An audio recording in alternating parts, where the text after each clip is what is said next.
Durante más de un siglo, el mundo ha mirado hacia las brumas de los Cárpatos, hacia los castillos de piedra negra en Valaquia y las estacas de Vlad Tepes para encontrar el origen del vampiro. Nos han enseñado a temer a un aristócrata rumano de capa larga y modales refinados, pero ¿y si te dijera que hemos estado mirando hacia el lado equivocado del mapa? ¿Y si el verdadero Drácula, el que realmente inspiró la pluma de Bram Stoker, no hablaba rumano, sino un gaélico antiguo y gutural? Antes de que existiera el conde, existía una criatura que no conocía la elegancia, una criatura que no buscaba castillos, sino el calor de la vida fluyendo de las venas abiertas de su propio pueblo. Su nombre ha sido borrado de los libros de texto, pero sigue grabado en la esencia pura del terror folclórico. Esta es la crónica de Abhartok, el rey enano, el mago de la sangre, el que se negó a morir. Para tener contexto de este horror, debemos viajar al siglo V, a las tierras de Glenyole, en el actual condado de Derry, Irlanda. Pero no imagines la Irlanda de las postales verdes y los santos. Imagina una tierra de barro, niebla perpetua y un silencio que pesa en los pulmones. En aquel entonces, los límites entre este mundo y el otro mundo de los espíritus eran tan finos como una tela de araña. Aquí es donde entra el primer dato que la historia oficial suele ignorar. Bram Stoker, el creador de Drácula, era irlandés. Creció escuchando los susurros de su madre sobre la epidemia de cólera de 1832, donde la gente era enterrada viva por error, arañando sus ataúdes hasta morir, pero, sobre todo, Stoker conocía la leyenda de Abhartok. De hecho, existe un secreto lingüístico que une a ambos monstruos. En gaélico antiguo, la lengua materna de la tierra de Stoker, la expresión para mala sangre se trata de Droshfield.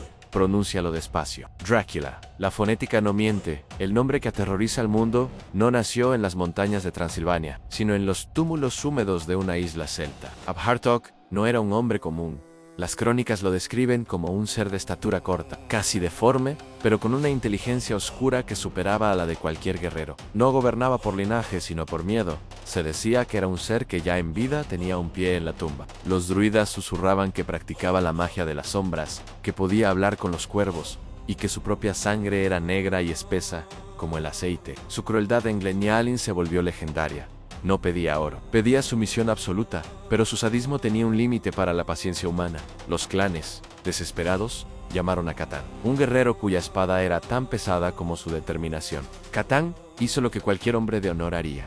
Enfrentó al tirano, lo atravesó con su acero y, mientras el cuerpo de Abhartok se enfriaba en el barro, el pueblo celebró lo que creían era el final de una pesadilla. Lo enterraron de pie, como se enterraba a los jefes, mirando hacia el horizonte, con su espada de madera a su lado. La tierra fue arrojada sobre él y la paz pareció descender sobre el valle, pero esa paz duró exactamente 24 horas. A la mañana siguiente, los campesinos que salían a sus labores se detuvieron en seco. El aire olía a tierra fresca y a algo rancio, algo que recordaba a la carne que ha sido olvidada bajo el sol. Sentado en su trono, con la ropa sucia de arcilla y las uñas arrancadas, estaba Abhartok. Sus ojos, antes oscuros, ahora brillaban con una luminiscencia roja, una sed que no se puede explicar con palabras. No dijo nada al principio, simplemente extendió un cuenco de madera. El mensaje fue claro, ya no aceptaba comida. Quería el tributo de la vida. Esa mañana, el primer aldeano fue obligado a abrirse una vena para alimentar al que debería estar bajo tierra. El muerto estaba bebiendo, el muerto estaba creciendo en poder. Catán, confundido y horrorizado, regresó. No podía creer que su espada hubiera fallado. Volvió a matar a Abhartok. Esta vez lo decapitó, lo enterró más profundo, lejos de la luz, pero al día siguiente, el rascado en la puerta de las casas volvió a sonar. Abhartok estaba allí otra vez.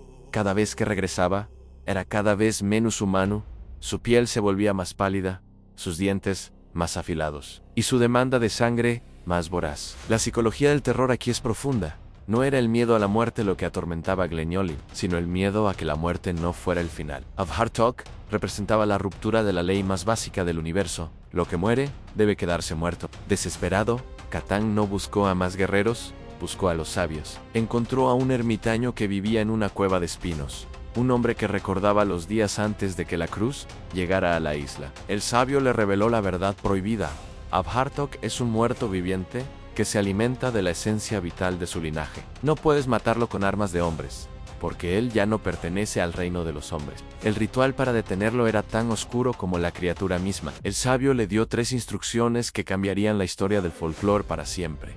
primero debía ser atravesado con una estaca de madera de tejo. El tejo es un árbol sagrado en la cultura celta, un árbol que simboliza la inmortalidad, pero también la puerta al inframundo. Segundo, debía ser enterrado boca abajo. Si intenta cavar para salir, mencionó el sabio, su propia voluntad lo empujará hacia el centro de la tierra, alejándolo para siempre de la superficie. Y tercero, su tumba debía ser sellada con una piedra tan pesada que ni el alma más poderosa pudiera moverla, rodeada por un círculo de espinos negros. Catán cumplió el ritual con precisión quirúrgica.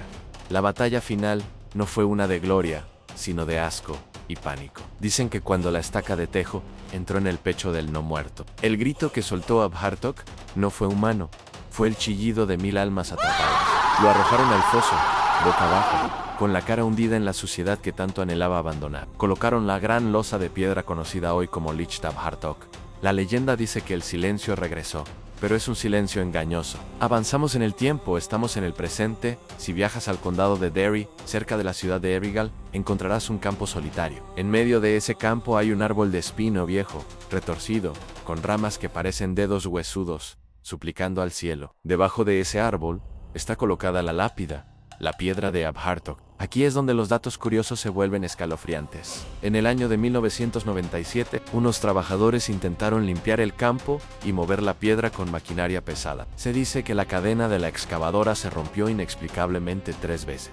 Los hombres, que no creían en cuentos de hadas, sintieron de repente un frío que les calaba los huesos, a pesar de estar en pleno verano. La máquina se detuvo. Nadie volvió a intentar mover la piedra. Incluso los cirujanos y científicos que han visitado el lugar informan de una sensación de malestar físico, una presión en el pecho que desaparece en cuanto se alejan del círculo de espinos. Los lugareños cuentan que, en las noches de luna nueva, el árbol de espino parece sangrar una resina oscura y espesa. Pero lo más aterrador es lo que sucede si te atreves a profanar el lugar. La leyenda advierte que quien camine sobre la tumba de Abhartok sufrirá la maldición de la mala sangre, enfermedades inexplicables, desgracias financieras, o lo peor de todo, sueños donde un hombre pequeño, cubierto de tierra fresca, te ofrece un cuenco de madera y te pide que le devuelvas el favor de haberlo despertado. Bram Stoker nunca admitió abiertamente que Abhartok fuera su fuente principal, quizás por marketing. Prefirió el exotismo de Transilvania sobre la familiaridad de su propia tierra. Pero las piezas del rompecabezas encajan con una perfección siniestra. La estaca en el corazón, el no muerto que debe beber sangre para mantener su forma física, el entierro ritual, todo estaba en Irlanda, siglos antes de que el nombre de Drácula fuera siquiera un susurro en Europa del Este. Así que, la próxima vez que veas una película de vampiros, o leas sobre el conde en su castillo de Valaquia, recuerda que el horror real es mucho más humilde y mucho más antiguo. No tiene capas de seda, tiene uñas sucias y huele a tumba abierta. Abhartok sigue allí, enterrado boca abajo, rascándole en vez de una losa de piedra de varias toneladas, esperando a que el tiempo erosione la roca, esperando a que el mundo olvide el antiguo ritual. Porque el mal, el verdadero mal, no tiene prisa, tiene toda la eternidad para volver a probar el sabor de la mala sangre. Mantente alejado de los espinos negros, no escuches el rascado bajo la tierra, porque algunas leyendas no están escritas para entretenernos, sino para advertirnos de lo que todavía respira bajo nuestros pies.